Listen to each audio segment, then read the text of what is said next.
આની અંદર છે જે લાસ્ટ ટોપિક છે વર્તુળાકાર માર્ગ ઉપર ગતિ કરવા માટે મહત્તમ સલામત ઝડપનું સૂત્ર તેની ચર્ચા કરી રહ્યા છીએ. એમાં લાસ્ટ ટાઈમ તમને જે થિયરી એક કરાવેલી એ થિયરી કંઈક આ પ્રકારની હતી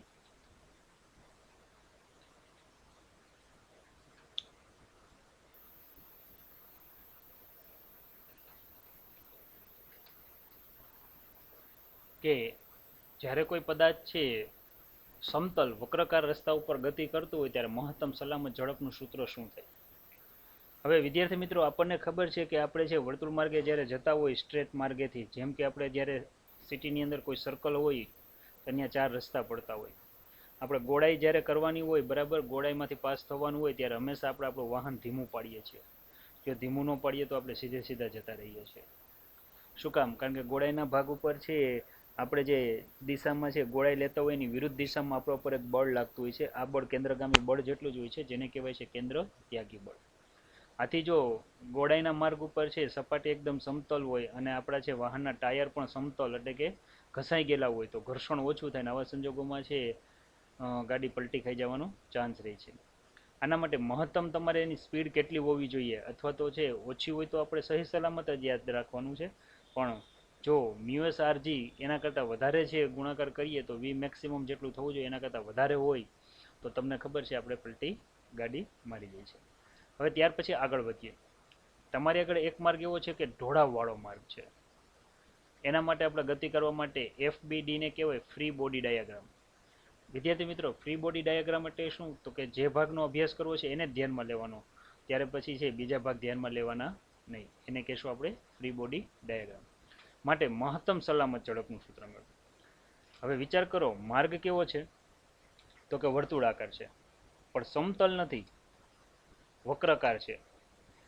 વિદ્યાર્થી મિત્રો, તમે ઘણી વખત હાઈવે ઉપરથી પસાર થતા હો ત્યારે તમને ખબર છે જ્યારે ગોળાઈ આવતી હોય અને ગોળાઈ છે એકદમ આમ સી આકારે હોય, બરાબર, એકદમ ટર્ન હોય છે, કારમુખ ટર્ન હોય એકદમ, તો ત્યાં તમે જોજો જે વાહન છે ને, બરાબર, જે દિશામાં ગોળાઈ હોય ત્યાંથી રોડ છે ને એ રોડ થોડોક ટેપર હોય. ટેપર એટલે અમુક ઢાળવાળું હોય છે. ઘણી વખત તમે પણ અનુભવ્યું હશે, તમે તમારી ગાડી લઈને જતા હો ને અમુક ગોળાઈ એવી હોય કે ત્યાં તમે અમુકની સ્પીડ વધારો છો ઘટાડવાની જગ્યાએ. શું કામ? કારણ કે તમે એકદમ આમ ત્રાસો લઈને ટર્ન લ્યો છો એટલે સ્પીડમાં ગાડી વહી જાય છે. ત્યારે છે ને રોડનો છે ઢાળ ઊંચો હોય છે એક દિશામાંથી, જેથી કરીને તમે છે એની એ દિશામાં છે ગાડી ફંગોળવાના ચાન્સ બહુ ઓછા રહે છે. ચાલો વાત કરીએ. કંઈક આ રીતનું છે, બરાબર છે.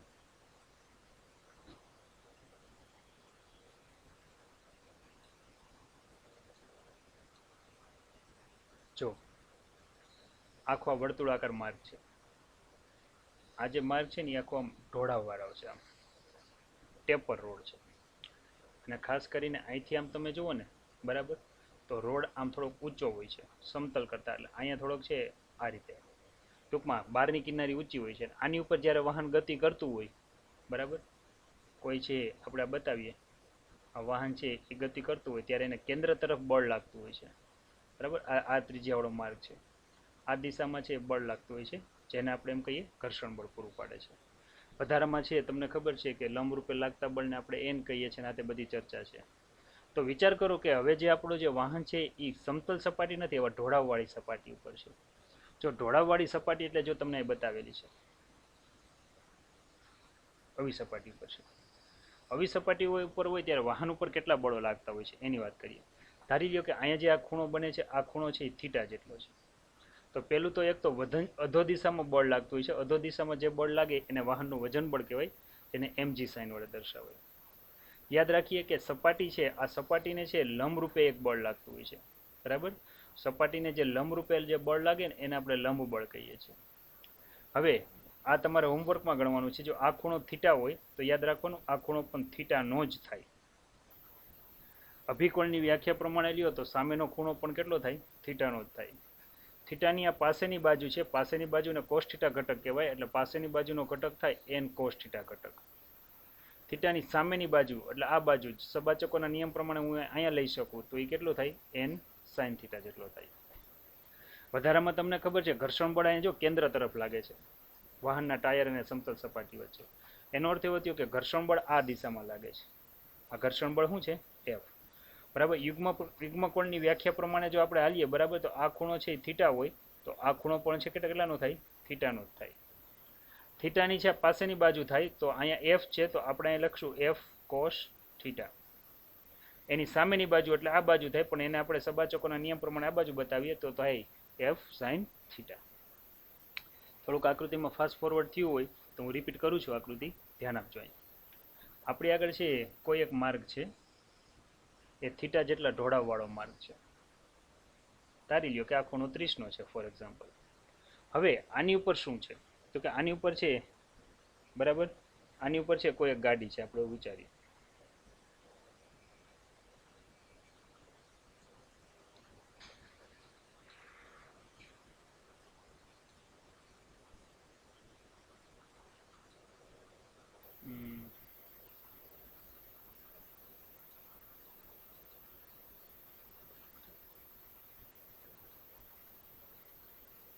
બરાબર, અહીંયા આપણે કંઈક આ રીતે વાત કરીએ છીએ.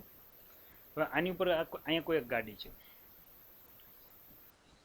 વિદ્યાર્થી મિત્રો, તમને જે આ દેખાય ને આપણી આ 4 વ્હીલ છે, બરાબર ને? અને તમને એ પણ કહી દઉં કે આ 4 વ્હીલના ટાયર છે. આપણે ફ્રી બોડી ડાયાગ્રામ પ્રમાણે આલું છે, બરાબર. એટલે 4 વ્હીલના વ્હીલ ક્યાં આવે એ તમને આખો આઈડિયા આવી ગયો છે. હવે મારે અહીંયા કેટલા બળ લાગશે, કઈ દિશામાં લાગશે એની ચર્ચા કરવી છે. કેટલા બળ અને કઈ દિશામાં. તો આપણે અહીં વિચારીએ તો કે પહેલાં તો કઈ બળ લાગશે, તો એક તો છે આનું વજન બળ લાગશે. એ કઈ દિશામાં લાગે? અધો દિશામાં, જેને આપણે શેના સાઇન વડે દર્શાવીએ? mg. હારવાર દોરતા જશો તો વધારે આઈડિયા આવશે. એક બીજું બળ છે એ સપાટીને લંબ રૂપે લાગે. જો આ રીતે આમ સપાટીને લંબ રૂપે લાગે એને કહેશું લંબ બળ n. જો આ જે ભાગ છે આ ભાગનો પાછળની દિશામાં લંબાવું, બરાબર, તો આ ખૂણો 30નો હોય તો આ ખૂણો પણ 30નો જ થાય. મીન્સ કે થીટાનો હોય તો કેટલાનો થાય? થીટાનો જ થાય. તો મને લંબ બળ મળે છે n, બરાબર. એના મને છે બીજા બે ઘટકો જોવા મળશે. કયા કયા ઘટક? એક તો પાસેની બાજુ અને બીજી કઈ બળ છે? સામેની બાજુ. તો તમે જોઈ શકો છો અહીંથી આ જે ઘટક છે આ ઘટક પણ થીટા જેટલો જ થાય, થીટાની પાસેની બાજુ, તો એને કહેવાય n cos થીટા ઘટક. સામેની બાજુનો ઘટક એટલે કે હું અહીં સબાચકો પ્રમાણે આ લઈ શકું, જેને કહેવાય n sin થીટા. આ રીતે દર્શાવે. હવે તમે જુઓ તો કે છે ટાયર જે આપણે દોરેલા છે, બરાબર, નવી ડિઝાઇન આપણે બનાવેલી છે, ભવિષ્યમાં આવશે વિદ્યાર્થી મિત્રો, ચિંતા ન કરતા આવી પ્રકારની ડિઝાઇન, બરાબર. આ પ્રકારના ડિઝાઇનના જે ટાયર છે એના ઉપર લાગતા બળોની આપણે ચર્ચા કરવી છે, બરાબર. તો કે ઘર્ષણ બળ ક્યાં લાગે? તો કે સપાટી છે એને સમાંતર, અને કઈ દિશામાં? f. આ રીતે લાગે. જો હું અહીંયા યુગ્મકોણની વ્યાખ્યા પ્રમાણે આલું, બરાબર, તો અહીંયા ખૂણો છે એ થીટાનો બને, તો પાસેની બાજુ થાય. પાસેની બાજુને કહેવાય f cos થીટા. અને એની સામેની બાજુ જે છે એ તમને ખબર છે સબાચકો પ્રમાણે મારે નીચેની દિશામાં જ લેવી પડે, જેને કહેવાય f sin થીટા. તો એનો અર્થ એવો થયો કે ઢોળાવવાળા માર્ગ ઉપર તમે સ્પીડ વધારી શું કામ શકો છો? તો એક તો ઘર્ષણ બળ f તો છે જ, સાથે સાથે છે આ વધારાના બે ઘટકો છે n sin થીટા અને f cos થીટા. એમાં ખાસ કરીને લંબ બળનો n sin થીટા ઘટક છે ને એ તમને વધારે સપોર્ટ કરે છે, એટલે તમે ગાડી પલટી થતી નથી. ટૂંકમાં તમારે ગાડીને ત્રાસી કરવાની છે, પણ આપણે 4 વ્હીલ જાલી લઈને જતા હોય તો ત્રાસી ન થાય, તો એના માટે ફરજિયાત રોડ જ આપણે કેવો બનાવવો પડે? પેપરવાળો. હવે તમે છે હું જે બોલું છું એ બરાબર વિચારજો, એટલે તમને આખો આઈડિયા ક્લિયર થઈ જશે.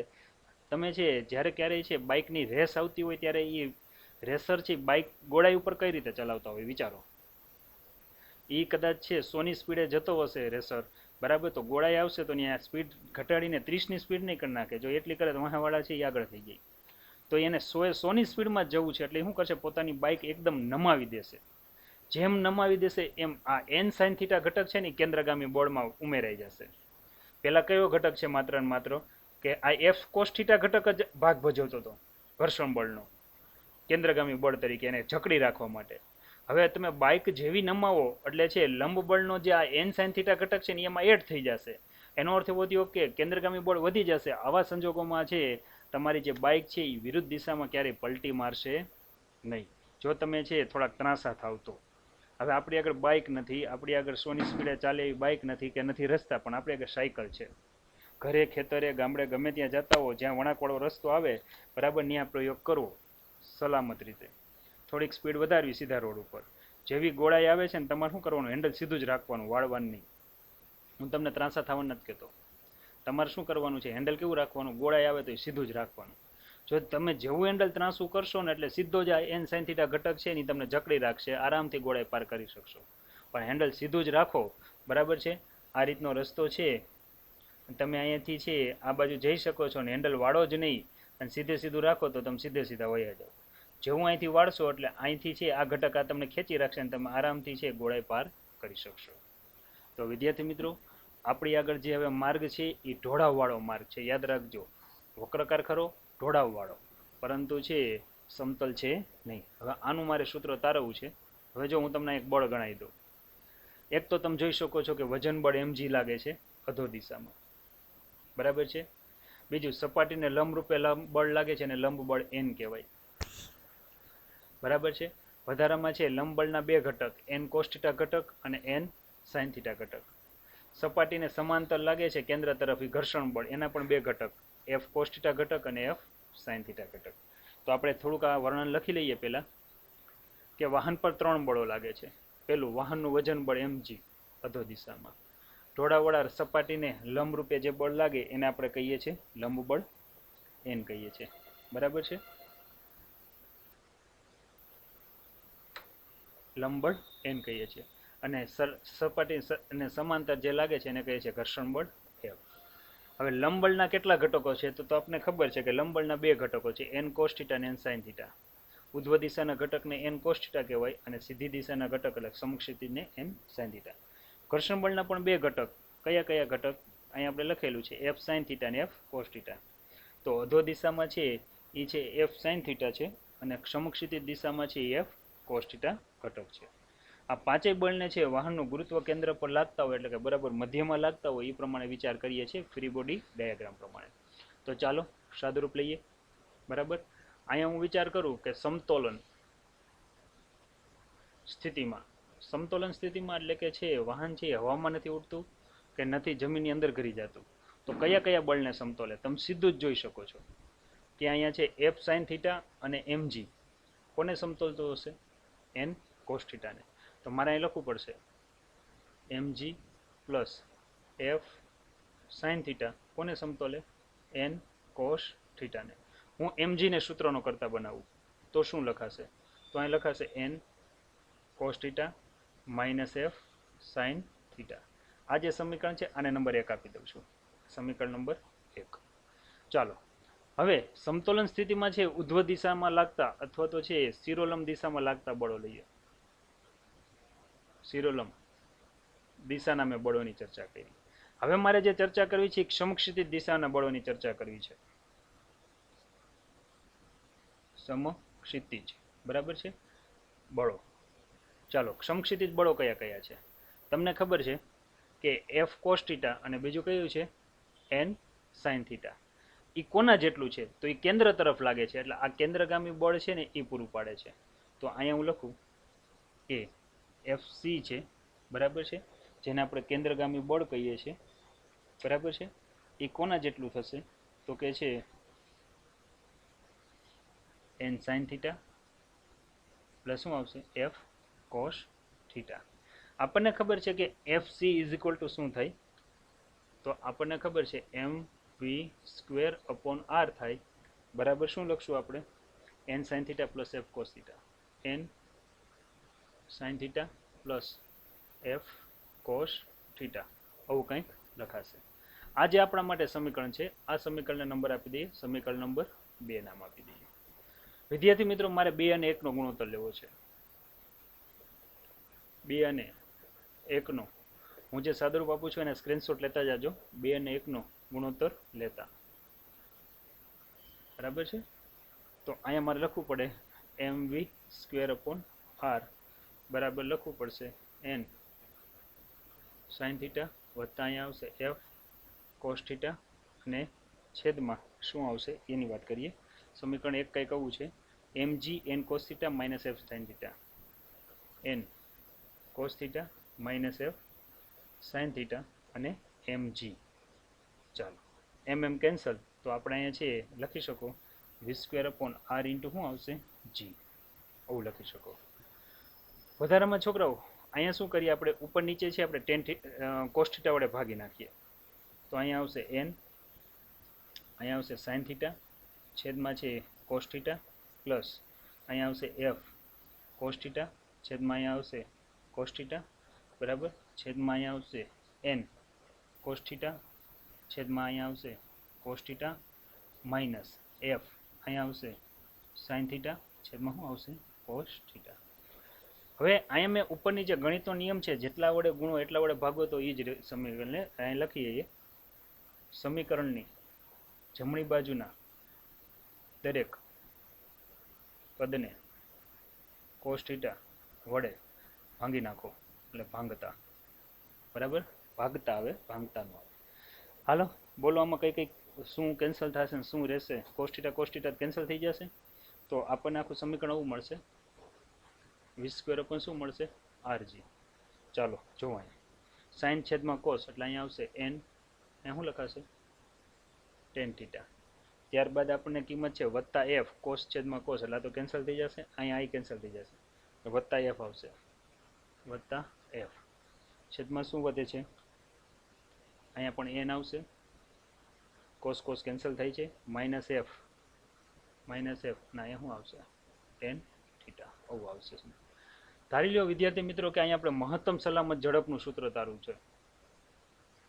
ધારો કે v બરાબર v મેક્સિમમ હોય, ત્યારે આપણને ખબર છે રસ્તા તરફ લાગતું ઘર્ષણ બળ f બરાબર આપણે શું લખી શકો, f મેક્સિમમ લઈ શકો, બરાબર.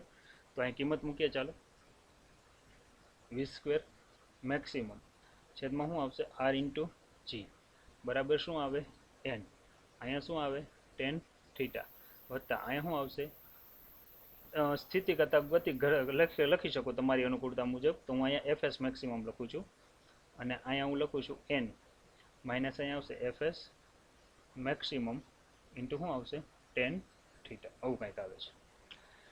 હવે આપણને ખબર છે fs મેક્સિમમ એટલે શું થાય, બરાબર, fs મેક્સિમમ એટલે થાય મ્યુએસ ઇન્ટુ n થશે. ચાલો આવું કંઈક થાય છે. જો મ્યુએસ ઇન્ટુ n થતું હોય તો આ સમીકરણમાં તમારે કિંમત મૂકવાની છે. તો અહીંયા આવશે v² upon rg, v² maximum upon અહીંયા આવશે r ઇન્ટુ g બરાબર n છે, સાથે સાથે લઈએ તો ટેન થીટા છે, અહીંયા આવશે ટેન થીટા, વત્તાના વત્તા આવશે, જ્યાં તમને fs મેક્સિમમ દેખાય છે ત્યાં તમારે શું મૂકવાનું છે, મ્યુએસ ઇન્ટુ n મૂકવાનું છે. તો અહીંયા આવશે મ્યુએસ ઇન્ટુ n, છેદમાં અહીંયા n આવશે, માઇનસ છે, બરાબર છે, fs મેક્સિમમ ટેન થીટા છે એટલે અહીંયા આવશે મ્યુએસ ઇન્ટુ n અને ઇન્ટુ શું આવશે ટેન થીટા. હવે v² r સોરી અહીંયા છે આપણે છે કિંમત લેશું આગળ, બરાબર છે.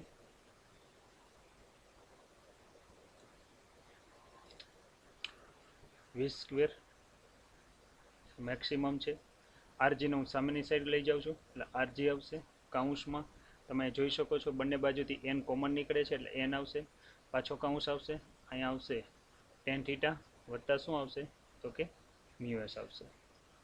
અને એ જ રીતે છે તમે જોઈ શકો છો નીચેથી પણ n કોમન નીકળે છે એટલે અહીંયા શું આવશે 1 માઇનસ, અહીંયા આવશે મ્યુએસ, અહીંયા આવશે ટેન થીટા, આવું આવશે, n કેન્સલ થઈ જશે, તો અહીંયા આવશે v² મેક્સિમમ બરાબર શું આવે rg આવે, બરાબર. અહીંયા તમે આવું લખી શકો મ્યુએસ પ્લસ અહીંયા આવશે ટેન થીટા, છેદમાં આવશે 1 માઇનસ મ્યુએસ ટેન થીટા. વિદ્યાર્થી મિત્રો આ જે સૂત્ર છે આ સૂત્રને છે મહત્તમ સલામત ઝડપનું સૂત્ર કહેવાય, પણ વર્ગમાં છે હજી હું આનું વર્ગમૂળ કાઢી દઉં. જો હું આનું વર્ગમૂળ કાઢું તો તમને ખબર છે શું લખાય, આખું સામેનું સ્ટેપ વર્ગમૂળમાં આવી જશે. અહીં જો વી મેક્સ આરજીના આરજી તો છે જ, મ્યુએસ પ્લસ ટેન થીટા, અને છે આખું આ રીતે વર્ગમૂળમાં લખી શકો છો. ખાસ યાદ રાખીએ, બરાબર છે. અહીંયા એવું લખેલું છે ઓપ્ટિમમ ઝડપ કોને કહે છે એની પણ હું ચર્ચા આગળ કરીશ, બરાબર. તો આ રીતે છે તમે આની ગણતરી કરી શકો છો.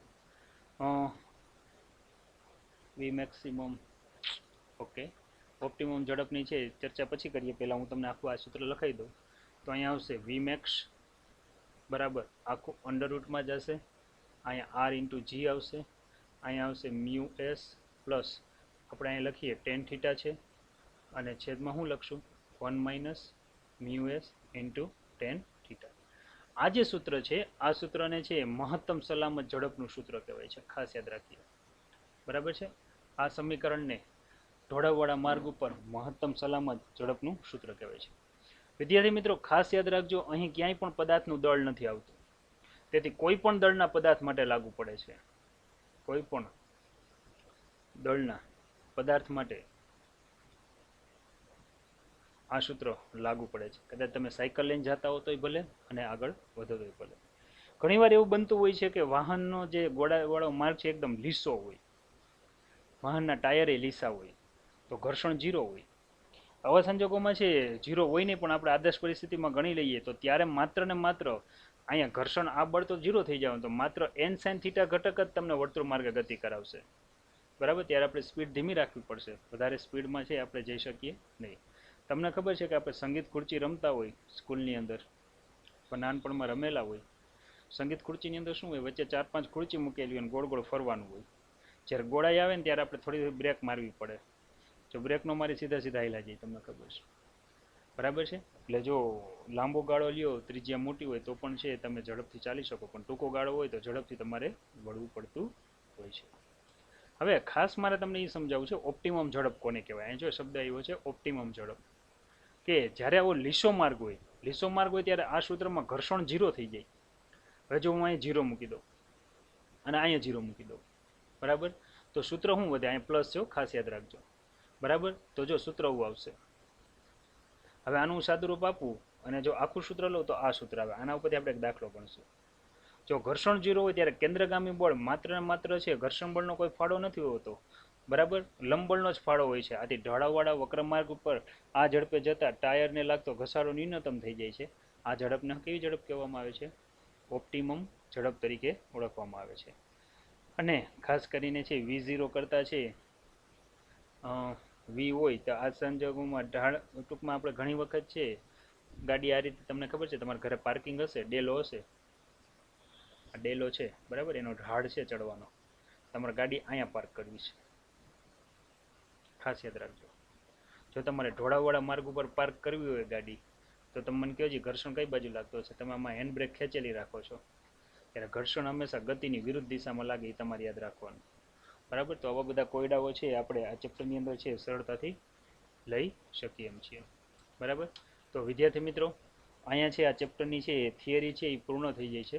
બરાબર, હવે આની અંદર છે થિયરીમાં કંઈ બાકી નથી રહેતું. થોડાક જે છે ફ્રી બોડી ડાયાગ્રામના જે ટોપિક છે એ ટોપિક હું તમને છે સાથે સાથે છે જેમ જેમ દાખલા આવતા જશે એમ સમજાવતો જઈશ અને આપણે લેતા જઈશું. તો હવે અત્યારે આપણે શું કામ કરશું તો કે છે હવે આપણે છે ઉદાહરણના દાખલા તરફ આગળ વધીએ. પાઠની થિયરી છે એ પૂર્ણ થઈ જાય છે. બરાબર છે, તો લઈએ આપણે એક્ઝામ્પલ.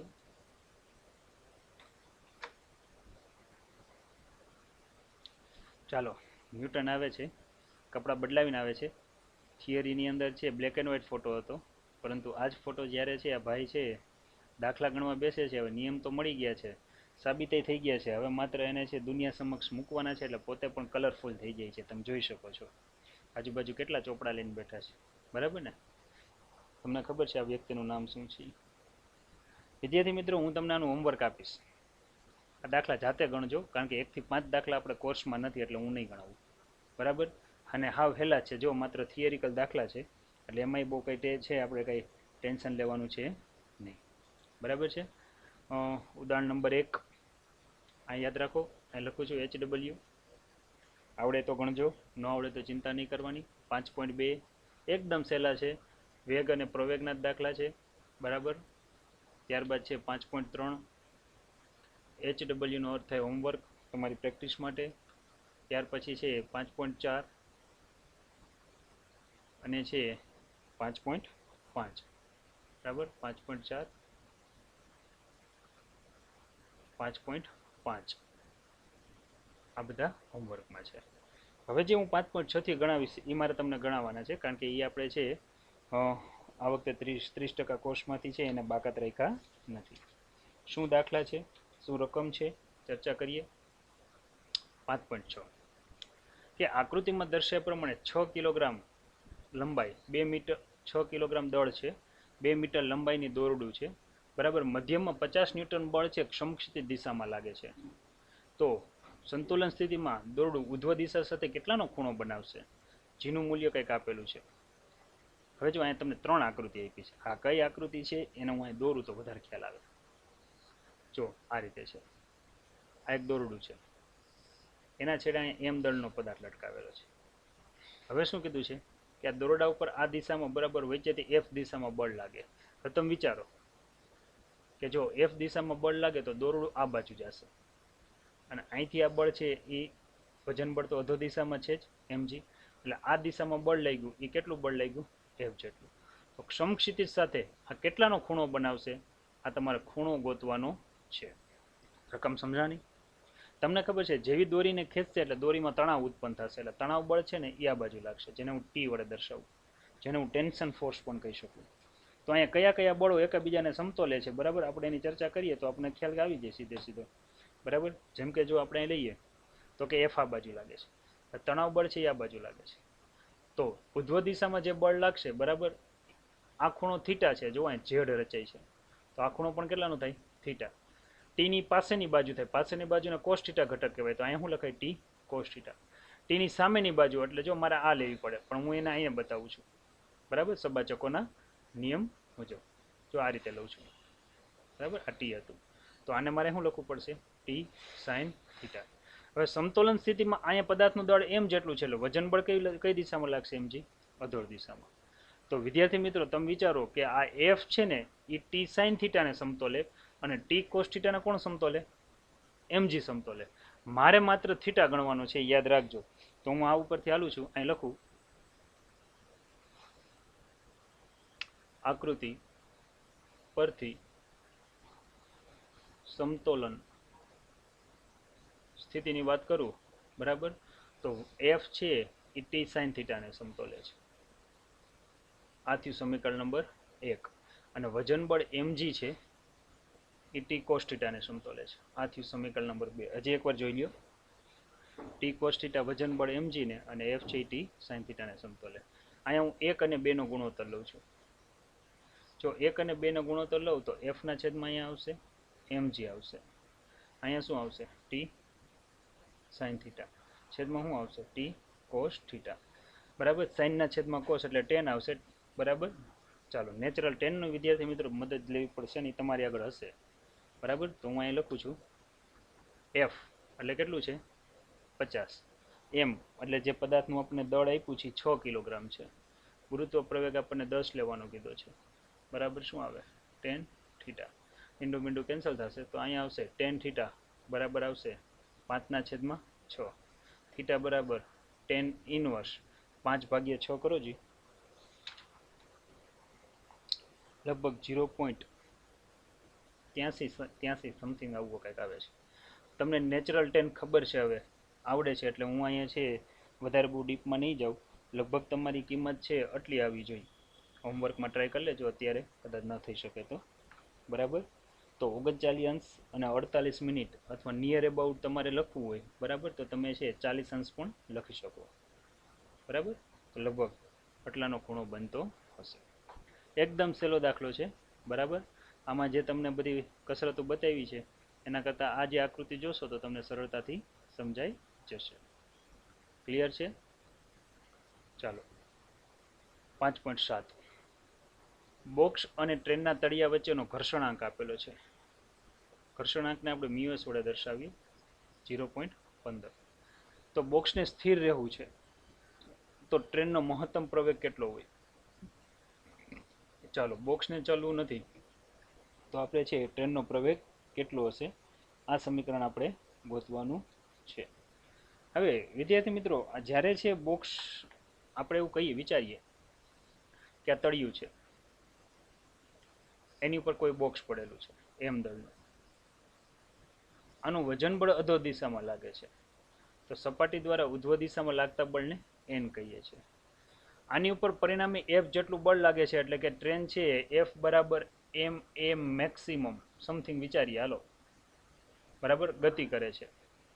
તો ઘર્ષણ બળ છે ગતિની વિરુદ્ધ દિશામાં F જેટલું લાગતું છે. જો હું આ બધા જ કોયડા ધ્યાનમાં લઉં તો મને છે આ સમજૂતી છે સરળતાથી મળી જાય. બરાબર. હવે તો મારે અહીં સૂત્ર શું લખાય તો કે F બરાબર શું આવશે મ્યુએસ ઇન્ટુ એન, કારણ કે ઘર્ષણ બળ વિરુદ્ધ દિશામાં લાગે છે જે મૂળ બળ જેટલું હોય. હવે એફ એટલે શું થાય તો કે એમ એ, એટલે અહીંયા શું લખવાનું એ મેક્સિમમ મહત્તમ કીધું છે એટલે બરાબર. અહીંયા શું આવશે મ્યુએસ અને એન દેખાય ને આપણે શું લખશું એમજી લખશું બરાબર. તો તમે કંઈક એને આ રીતે દર્શાવી શકો. બે બાજુ એમ કેન્સલ થાય તો અહીંયા આવશે એ મેક્સિમમ બરાબર શું આવશે મ્યુએસ ઇન્ટુ જી. મ્યુની કિંમત આપણને આપેલી છે 0.15 આપેલી છે. જીની કિંમત આપણે 10 લઈ લઈએ, ગુણાકાર કરો કેટલી થશે બરાબર તો કે છે 1.5 મીટર પ્રતિ સેકન્ડ સ્ક્વેર બરાબર છે. તો આ રીતે છે તમે આ દાખલો ગણી શકો છો, કારણ કે બોક્સ તો સ્થિર છે, જેટલું આગળની દિશામાં બળ લાગે છે એટલું જ તમે એની વિરુદ્ધ દિશામાં લાગતું બળ વિચારી અને આ દાખલો છે આરામથી ગણી શકો છો બરાબર છે. ત્યાર પછી આગળ વધીએ.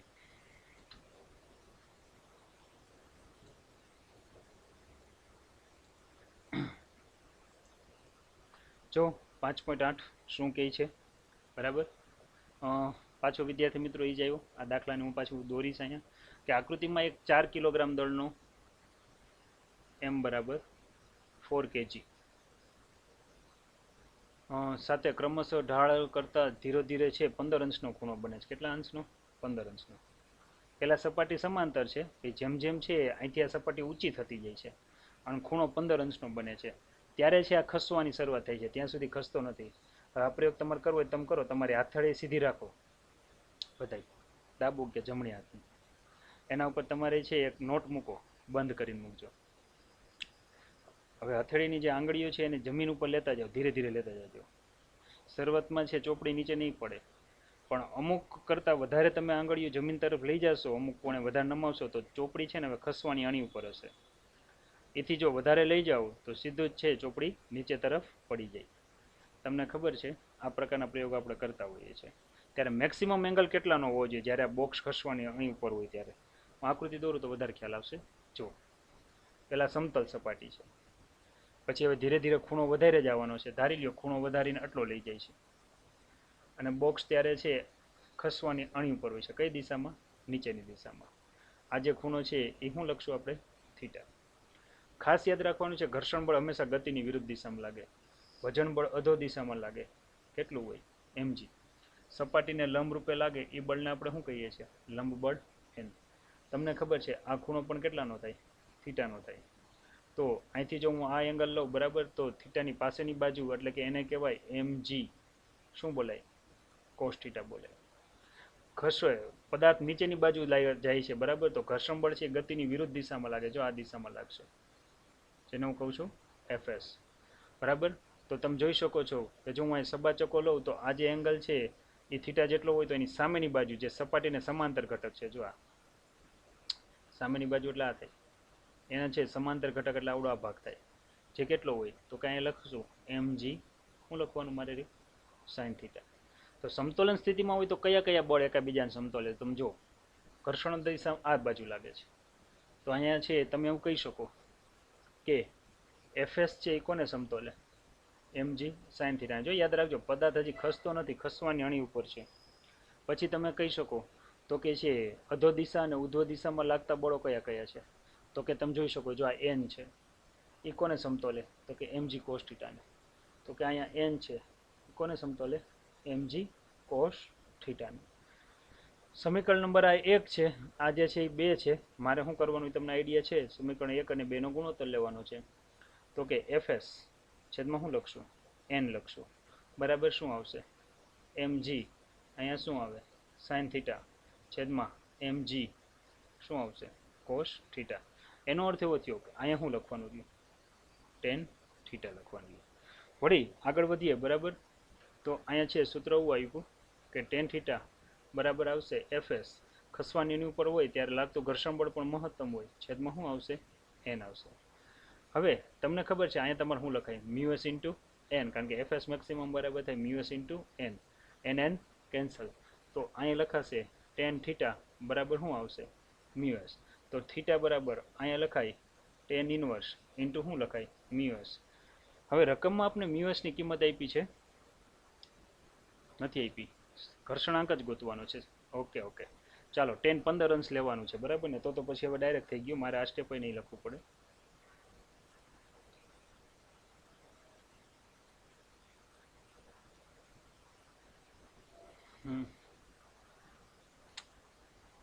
કેમ ગયો દાખલો?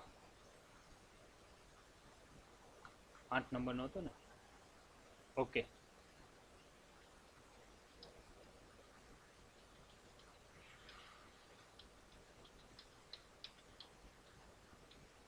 ઓકે હવે છે 15 અંશ આપેલું જ છે ઓલરેડી, તો આપણે છે આ કઈ સ્ટેપ લખવાની જરૂર નથી. હવે સીધું જ તમારે શું મૂકી દેવાનું 10-15 ડિગ્રી ઇઝ ઇક્વલ ટુ શું આવશે મ્યુએસ. જો આગળ સાદુરૂપ લઈએ તો અહીંયા આવશે મ્યુએસ બરાબર 10-15. 10-15 એટલે શું થાય? 15 નું જીરોમાં જોવા આલો બધા, લગભગ 0.26 સમથિંગ થાય છે, આવું કાંઈક થાય છે.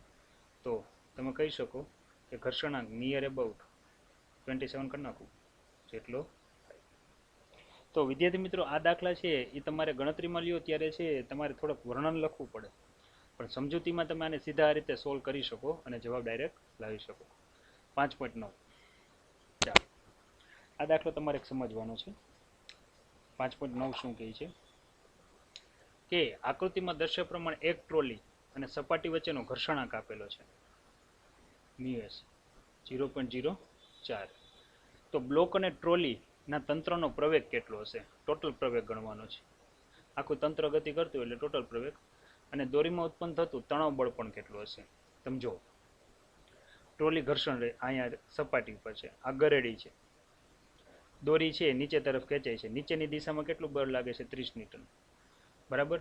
તો ઉપરની દિશામાં દોરી તણાવની સ્થિતિમાં આવે એટલે કે આ 30 ન્યૂટન જે બળ છે એ કોને સમતોલતું હશે? તો કે તણાવ બળને. પણ યાદ રાખજો બ્લોક સ્થિર નથી, આખે આખું આ તંત્ર નીચેની તરફ ગતિ કરે છે અહીંથી આમ. તો એનો અર્થ એવો થયો કે અહીંયા જે બ્લોકમાં જે પ્રવેગ હશે એ જ પ્રવેગ તમને છે અહીંયા પણ જોવા મળશે, એટલે આખા તંત્રનો તમે પ્રવેગ ગણી શકો છો. ખાસ એક યાદ રાખીએ વધારામાં છે અહીંયા છે જેટલું અહીંયા તણાવ બળ લાગે છે એટલું જ અહીંયા વિરુદ્ધ દિશામાં પણ તણાવ બળ લાગશે, અને એ અહીંયા ઘર્ષણ બળ સમથિંગ જેટલું હશે. તો મારે પહેલાં શું કરાય આકૃતિ ઉપરથી, પહેલાં તો છે આટલો ભાગ દેખાય છે આ ભાગને ટાર્ગેટ કરાય, પછી આ જે મને ભાગ દેખાય છે આ ભાગને ટાર્ગેટ કરાય, અને પછી કિંમત લઈને આગળ વધાય. ચાલો આપણે આગળ વધીએ. પહેલાં આપણે લઈએ કે આપણને ખબર છે કે અહીંયા તંત્રનો પ્રવેગ સમાન હશે, એટલે બંને ભાગનો પ્રવેગ છે એ કેવો હશે? સમાન હશે, કારણ કે બે એક સાથે જ ગતિ કરે છે. પહેલાં લઈએ 3 કિલોગ્રામ દળના પદાર્થ પર.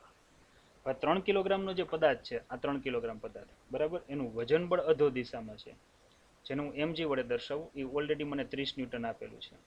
ઉધ્વ દિશામાં જે બળ લાગે છે આ બળને તણાવ બળ કહીએ છીએ. અને પદાર્થનું દળ યાદ રાખજો 3 કિલોગ્રામ છે. પદાર્થ સ્થિર નથી. એનો અર્થ એવો થયો કે અહીંયા જો હું આગળ વધું બરાબર, તો મારે અહીંયા ગણતરી કરવાની થાય, તો ગણતરી મારે શું લખવાની થાય? તો કે અહીંયા જે પરિણામી જે બળ છે જે અધો દિશામાં લાગે છે આ બળનું F1 નામ આપી દો. તો અહીં લખવાનું થાય F1 બરાબર mg માઇનસ શું લખવાનું t. F1 બરાબર છે આ પદાર્થનું જે દળ છે આનું હું m1 કહી દઉં છું. તો મારે અહીં લખવાનું રહેશે m1 ઇન્ટુ a બરાબર શું લખવાનું રહેશે? mg માઇનસ શું લખવાનું રહ્યું? t. આવું કંઈક મારે છે કિંમત લખવાની રહે. હવે ઓલરેડી છે અહીંયા તમે જોઈ શકો છો કે વજન બળ 30 ન્યૂટન છે બરાબર. m1 એટલે 3 છે તો અહીંયા 3 આવશે, અહીંયા a આવશે, આ 30 ન્યૂટન આવશે અને આ માઇનસ t આવશે. આને હું નંબર આપી દઉં સમીકરણ નંબર 1. સમજાણું બરાબર? અધો દિશામાં લાગતા બળમાંથી ઉધ્વ દિશામાં લાગતું બળ બાદ કરો તો જે મને પરિણામી બળ મળે એને મેં કીધું સમીકરણ નંબર 1. હવે હું ટ્રોલી માટે વાત કરું છું આ જ વસ્તુ. તો વિદ્યાર્થી મિત્રો ચાલો ટ્રોલી માટે છે એ લઈએ. ટ્રોલી માટે હવે એની દિશામાં લાગતા બળો કયા કયા છે એ તમે જોઈ શકો. હવે અહીંયા છે વિરુદ્ધ દિશામાં છે ઘર્ષણાંક બળ લાગે છે, આ દિશામાં છે ટી લાગે છે. યાદ રાખજો મેં આ એરાની દિશાના બળને ધન લીધા છે, જો એની વિરુદ્ધ દિશાના બળને ઋણ લીધા છે, તો મારે ટી માઇનસ એફ કે લખવું પડે ને. તો અહીંયા મારે શું લખવું પડશે? ટી માઇનસ શું લખવું પડશે? એફ કે. બરાબર, પરિણામી જે બળ લાગે એને F2 કહું. F2 એટલે થાય m2 ઇન્ટુ એ બરાબર અહીંયા આવશે ટી માઇનસ એફ કે. એફ કે એટલે હું અહીં લખી શકું છું મ્યુ કે ઇન્ટુ શું લખી શકું? એન. યાદ રાખજો, એફ કે બરાબર થાય મ્યુ કે ઇન્ટુ એન, એવું લખાય. અને જો તમને એમ થતું હોય બરાબર, તો એનની કિંમત અહીંયા લખી શકો મ્યુ કે બરાબર શું લખી શકો? mg. પણ અહીંયા મારે લખવું પડે m2 ઇન્ટુ શું લખવું પડે? g. હવે આવું મેં શા માટે લીધું? તો તમને આઈડિયા આવી જવો જોઈએ કે ઉધ્વ દિશામાં લાગતું છે એ લંબ બળ n છે, જેના વજન બળ જેટલું હોય, એટલે કે અહીંયા હું લખવું પડશે m2 ઇન્ટુ g. તો આ મુજબ મેં બધા બળો લીધા. મારે જો સરખામણી કરીશ ને તો જ મને જવાબ મળશે. ચાલો કિંમત મુકાવું. m2 એટલે ઓલરેડી તમને ખબર છે કે 20 કિલોગ્રામ છે, તો મારે મૂકવાના 20. એ એમનું રહેશે. ટી મને ખબર નથી. મ્યુ કે મને આપેલો છે જે ઓલરેડી 0.04 છે, પણ હું પહેલાં સૂત્ર મૂકી દઉં. મ્યુ કે એની જગ્યાએ શું લખવું પડશે? m2 into g. કિંમત મુકાવું તો અહીંયા આવશે 20, અહીંયા આવશે એ બરાબર આવશે ટી માઇનસ મ્યુ કે એટલે 0.04 બરાબર. કેલ્સી હાથમાં રાખો. 20 જી એટલે કેટલા લઈ લો? 10 લઈ લો. કરો ગણતરી. તો અહીંયા આવશે 20 એ આવશે બરાબર ટી માઇનસ આવશે અને 0.04 ગુણ્યા 20 ગુણ્યા 10 કરશો એટલે લગભગ છે 4 દુ 8 એટલે 8 સમથિંગ આવે, આવું કંઈક આવે છે. જો આની અંદર મારે થોડોક ફેરફાર કરવો હોય તો હું કરી શકું છું. જેમ કે આને આ રીતે લખી શકું, 20 એ લખી શકું બરાબર. મારા 8 પહેલાં લખવું હોય તો -8 લખાય ને વત્તા ટી લખાય. આ જે છે આ સમીકરણને હું 2 નંબર આપી દઉં. હવે મારે શું કરે? સમીકરણ 1 અને 2 નો લોપ કરાય. જેમ કે જો સમીકરણ 1 છે 30 માઇનસ ટી અને સમીકરણ 2 છે -8 પ્લસ ટી. એનો સરવાળો કરી નાખો. ચાલો 1 અને 2 નો સરવાળો કરું તો 1 મને કંઈક આવું મળ્યું હતું 3a બરાબર 30 માઇનસ ટી. 2 છે મને કંઈક આવું મળ્યું છે 20a બરાબર છે -8 વત્તા ટી મળ્યું છે. ચાલો આપો સાદુરૂપ. T cancel. 30 માંથી 8 જાય કેટલા વધે? 22 બરાબર. અહીંયા કેટલા આવશે? 23 અને અહીંયા શું આવે? એ. તો એ બરાબર શું લખવાનું રહ્યું? 22/23. આવું કંઈક લખવાનું રહ્યું. તો તમને ખબર છે કે તંત્રનો પ્રવેગ 22/23 કરો હાલો, તો લગભગ 0.956 એટલે એ બરાબર છે 0.96 મીટર પર સેકન્ડ સ્ક્વેર જેટલો જોવા મળે છે. આ થયું સમીકરણ નંબર 3. તો વિદ્યાર્થી મિત્રો, હવે મારે તણાવ બળ ગોતવું છે. તો તણાવ બળ ગોતવા માટે મારે શું કરે? સમીકરણ 3 ની કિંમત છે ને સમીકરણ 1 માં મૂકી દો. બરાબર ને? તો ઝડપથી કિંમત મળી જાય. અહીં લખીએ સમીકરણ 3 ને 1 માં મૂકતા. હવે સમીકરણ 1 આપણી આગળ શું છે? તો કે છે 3a બરાબર 30 માઇનસ શું છે? ટી. ઓલરેડી મને અહીંયા છે એની કિંમત મળી છે, ખાસ યાદ રાખો.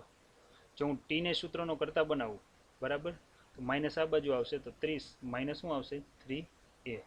તો અહીંયા આવશે ટી બરાબર આવશે 30 માઇનસ 3a એટલે આપણે 0 પોઈન્ટ કેટલા મળ્યા છે? 96. તો અહીંયા આવશે 30 માઇનસ 3 ગુણ્યા 0.96 કરો જી, લગભગ 2.88 સમથિંગ આવશે. અને છે આ રીતે મને તણાવ બળ જે દોરીમાં ઉત્પન્ન થાય છે એ કેટલું મળશે? લગભગ આટલું મળે. ખ્યાલ આવ્યો?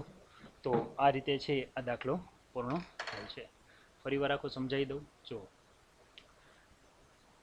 ટૂંકમાં છોકરો ટેબલ ઉપર એક વજનિયું લટકાવેલું છે, એક ટ્રોલી રાખી છે. વજનિયાના કારણે છે દોરી તણાવમાં આવે છે.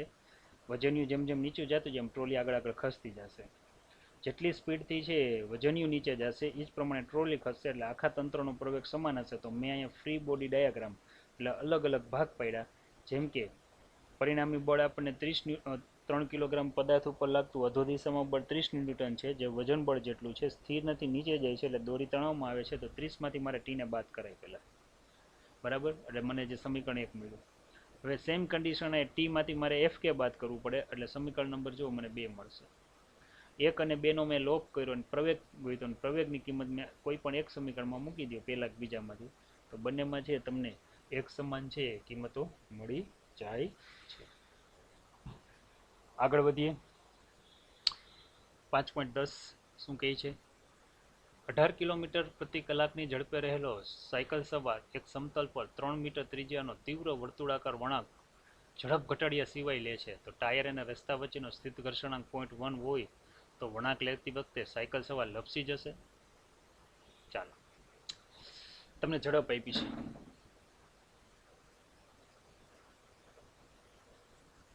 તમને ખબર છે મીટર પર સેકન્ડમાં કન્વર્ટ કરવું હોય તો ગુણ્યા 5/18. તો આ ભાઈની ઝડપ 5 કિલોમીટર પ્રતિ કલાક 5 મીટર પર સેકન્ડ કરતાં વધુ હશે તો સીધે સીધા વયા જશે. ખાસ યાદ રાખજો. આ થયું સમીકરણ નંબર 1. તમને છે ત્રિજ્યા આપેલી છે 3 મીટર, ઘર્ષણાંક આપેલો છે બરાબર. મેક્સિમમ સ્પીડ કેટલી હોવી જોઈએ? 5 હોવી જોઈએ. 5ની સ્પીડે ભાઈ જાય છે. પણ જો હું જ્યારે ગણતરી મૂકીશ સમતલ વર્તુળાકાર માર્ગનું સૂત્ર તમને યાદ છે, સમતલ વક્રાકાર માર્ગ માટેનું સૂત્ર Vmax અંડરરૂટ બોલો શું છે? આવું કંઈક છે, યાદ છે ને? ચાલો મ્યુ એસ કે જે તમને ઓલરેડી કેટલું આપેલું છે 0.1, ત્રિજ્યા જે ઓલરેડી આપી છે 3, જેની કિંમત આપણે 10 નથી આપી એટલે આપણે લેવાની 9.8. ચાલો Vmax ગોતો, હાલો કેટલું આવે છે. Vmax ગોતશો એટલે લગભગ તમને છે 1.714 મીટર પર સેકન્ડ મળે છે.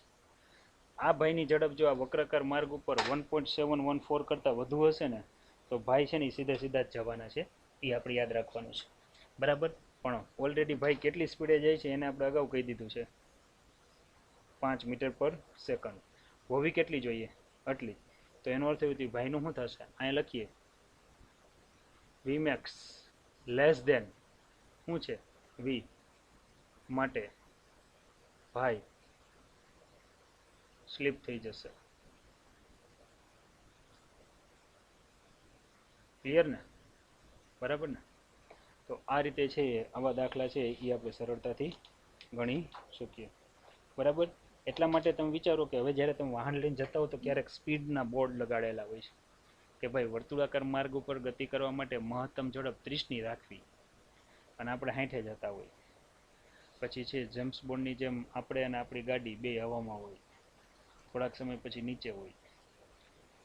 હજી જો વધારે સમય લઈએ તો બરાબર ત્યાર પછી હોસ્પિટલો હોય અને એમાંય હરખો મેળ ન પડે તો પછી સીધી ઉપરની ટિકિટ.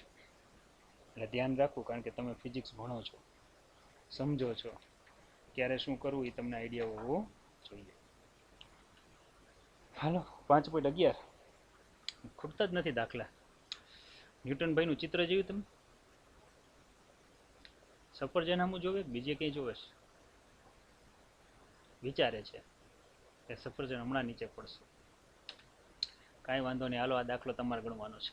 આઈશ ભાગશાળી છો, ઘર બેઠા છો. ક્લાસરૂમમાં આવો તો આ બધા તમારે જ ગણવાના હોત, હું ખુરચી ઉપર બેહત. અત્યારે હું ગણું છું. 300 મીટર ત્રિજ્યા છે. કોઈ પણ દાખલો ગણો તો ડેટા પહેલા લખવાનો, આવડે જ. ખૂણો 15નો છે.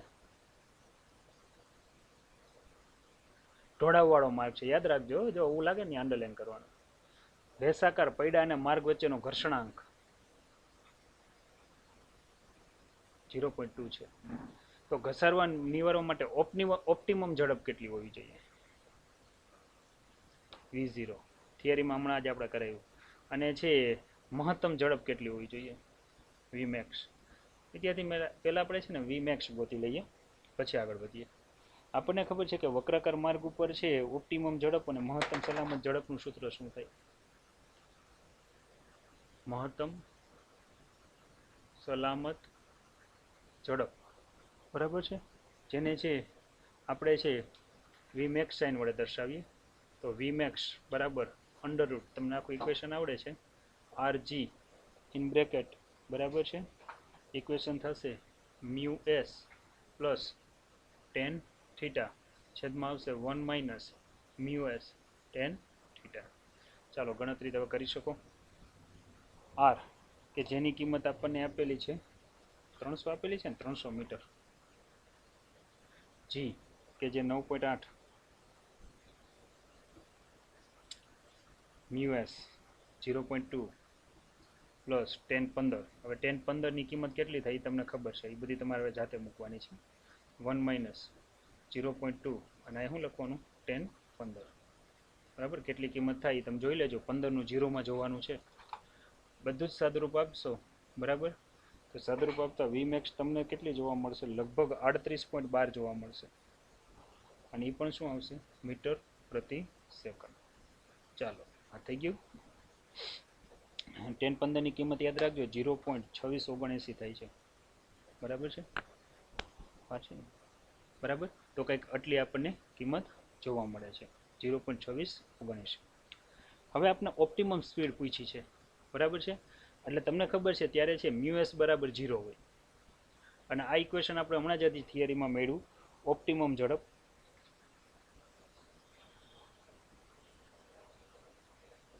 બરાબર, જેને આપણે v0 સાઇન વડે દર્શાવીએ છીએ. અને એના માટેનું જો આપણે કિંમત મૂકીએ, બરાબર, તો આપણને ખબર છે શું થાય છે, rg tan θ.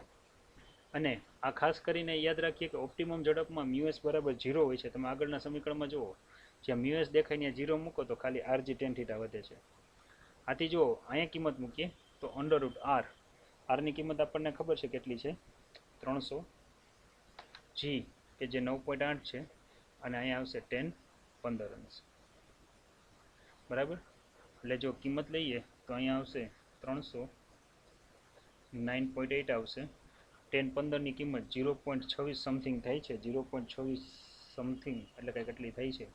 જો આ પ્રમાણે ગણીએ, બરાબર, તો v0 બરાબર આ ઝડપ આપણને જોવા મળશે લગભગ 28.1 મીટર પર સેકન્ડ. વિચારો વિદ્યાર્થી મિત્રો, જો ઘસારો હતો ત્યારે આપણે સ્પીડ કેટલી લઈ જઈ શકતા હતા? હવે છે એકદમ લીસી સપાટી છે તો આ જ માર્ગ છે, ત્રિજ્યા એટલી જ છે. તો તમારે સ્પીડ 28થી વધારે કરશો એટલે તરત જ સ્લીપ થઈ જશે ગાડી. બરાબર, તો આ એક યાદ રાખવું. 5.12 આજનો છેલ્લો દાખલો જોઈએ શું કહે છે કે આકૃતિમાં દર્શાવ્યા પ્રમાણે નરમ સમક્ષિતિજ સપાટી પર એક લાકડાનો બ્લોક રહેલો છે. જો યાદ રાખજો, m1 બરાબર 2 kg લાકડાનો એક બોક્સ છે. જ્યારે છે 25 કિલોગ્રામ દળનો એક નળાકાર, એટલે જો આ બોક્સ છે ને, બોક્સ ઉપર છે એક નળાકાર મૂકવામાં આવે છે આ રીતે. કેટલું કિલોગ્રામ છે આનું દળ? m2 બરાબર 25. ત્યારે મૂકવામાં આવે ત્યારે તળિયું સતત નમતું જાય છે. એટલે આ બોક્સ છે ને આમ નમતું જાય છે. જો આ તળિયું, તમને ખબર છે કોઈ પૂઠું હોય, આ પૂઠા ઉપર વજનવાળી વસ્તુ મૂકો એટલે પૂઠું નીચેની તરફ આમ ઝોલ ખાઈ જાય, વળી જાય, વળતું જાય છે. તો બ્લોક અને નળાકાર બંને સાથે પ્રવેગ આપ્યો છે, એ બરાબર 0.1 મીટર પ્રતિ સેકન્ડ સ્ક્વેર ના સ્તરથી નીચે ઉતરતું જાય છે. તો પહેલા અને પછી કેટલું ક્રિયાબળ લાગશે? ક્રિયાબળ એટલે તમને ખબર છે ન્યૂટનનો ત્રીજો નિયમ, જેટલું અધો દિશામાં બળ લાગે એટલું જ ઉધ્વ દિશામાં બળ લાગે. બરાબર, તો આ ક્રિયા અને પ્રતિક્રિયા બળ છે એ તો આપણને આઈડિયા છે જ. ચાલો આપણે જે આકૃતિ દોરીએ એ મુજબ ચાલીએ. ફર્સ્ટ કેસમાં એવું કીધું છે, સપાટી છે, કોઈ એક બ્લોક છે, બ્લોકનું દળ m1 બરાબર 2 કિલોગ્રામ છે. તો તમને ખબર છે જેટલું બ્લોકનું અધો દિશામાં બળ લાગે mg, એટલું જ સપાટી દ્વારા ઉધ્વ દિશામાં બળ લાગે, જેને સંપર્ક બળ r અથવા તો લંબ બળ n કહી શકો. ખાઈ યાદ, સંપર્ક બળ અથવા તો આને કહેવાય લંબ બળ. બરાબર, આપણી ચોપડીમાં r સાઇન વડે દર્શાવ્યું છે, તો આપણે આને આ રીતે દર્શાવી દઈએ. તો હવે ખાસ કરીને જ્યારે નળાકાર નથી મૂકવામાં આવતો ત્યારની સ્થિતિનો વિચાર કરીએ. નળાકાર મૂકતા પહેલાની સ્થિતિ, તો મારે શું કરવું પડશે? તો કે અહીંયા mg લ્યો કે ઉધ્વ દિશામાં લાગતું r લ્યો, બંને સમાન થાય. તો અહીંયા આવશે r, m એટલે આપણને કીધું છે 2 કિલોગ્રામ ને g એટલે 10 આપ્યું છે. તો r કેટલા ન્યૂટન આવશે? 20 ન્યૂટન. બરાબર, તો આની અંદર છે ઉધ્વ દિશામાં લાગતા બળ અને અધો દિશામાં આઘાત અને પ્રત્યાઘાત સમાન પ્રમાણે લઈએ તો 20 ન્યૂટન જેટલું બળ લાગશે. ત્યાર પછીના કેસમાં શું કીધું છે, હવે આ ખાસ સમજવાનું છે. આ સપાટી છે, એની ઉપર આ બોક્સ છે, એની ઉપર આ નળાકાર મૂકેલો છે. અહીંયા છે આનું દળ છે 25 છે, m1 કેટલું છે? તો કે 2 કિલોગ્રામ. તો ટોટલ અધો દિશામાં લાગતું બળ કેટલું થાય? m1 plus m2 into g જેટલું થાય. એટલે કે છે આપણે અહીં લખી શકો 25 વત્તા 2 ઇન્ટુ g, બરાબર, આવું લખી શકો. એટલે અહીં લખી શકો 27 ઇન્ટુ 10, એટલે અહીં લખી શકો 270 ન્યૂટન. યાદ રાખજો, ઇન ડાઉનવર્ડ સાઈડ અધો દિશામાં આટલું બળ લાગે. તો ઉધ્વ દિશામાં લાગતું બળ કેટલું છે? બરાબર, ઉધ્વ દિશામાં જે બળ લાગે છે આને હું સંપર્ક બળ કહી દઉં ને એનું નામ આપી દઉં r'. ખાસ યાદ રાખવાનું છે, પાછું અહીંયા છે આ પૂઠું છે ને નીચે વળતું જાય જો અહીંથી. એટલે મારે પરિણામી બળ લેવું હોય તો શું કરવું પડશે? અધો દિશામાં લાગતું બળ ઉધ્વ દિશામાં લાગતું બળ બાદ કરું તો મને પરિણામી બળ મળે. એટલે અહીં લખવાનું પરિણામી બળ, જેને હું F કહું, અધો દિશામાં લાગતું બળ 270 ન્યૂટન માઇનસ ઉધ્વ દિશામાં લાગતું બળ કે જેને હું કહી દઉં r'. હવે અહીંયા આપણે છે ગણતરી કરવી છે અને છે ગણતરી પ્રમાણે શું જવાબ આવે એ આપણે લાવવો છે. મારે અહીંયા છે ગણતરી કરું તો અહીંયા છે F બરાબર છે બળ લેશું તો એ કયા કયા આવશે? m1 પ્લસ m2 ઇન્ટુ શું લખશું અહીંયા? g, સોરી g નહીં આવે પણ આપણે અહીં પ્રવેગ લેશું a, કારણ કે પરિણામી બળ છે એટલે ગતિ કરે છે.